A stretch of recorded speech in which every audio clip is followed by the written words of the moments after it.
Collector કચેરીને ઉડાડી દેવામાં આવશે એ પ્રકારનો મેલ મળેલ હતો.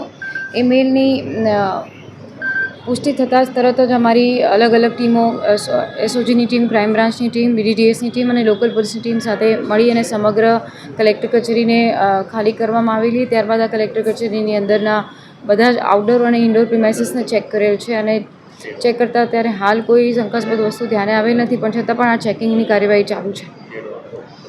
ધમકી કયા નામથી મળી છે એની પુષ્ટિ કરવાનો કામગીરી અમારી અલગ ટીમ કરી રહી છે અને એની કાર્યવાહી આગળ ચાલુ.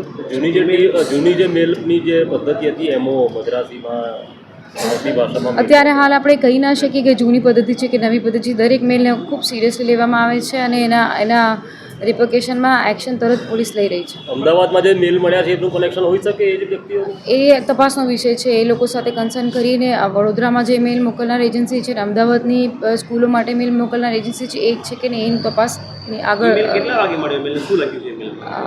સવારના વહેલા મળેલો ઈમેલ છે જેની અંદર અહીંયા કલેક્ટર કચેરીને ઉડાવી દેવામાં આવશે એ પ્રકારનો મેલ હતો. એની પુષ્ટિ કરીને અમે લોકો ચેક કરી રહ્યા છીએ.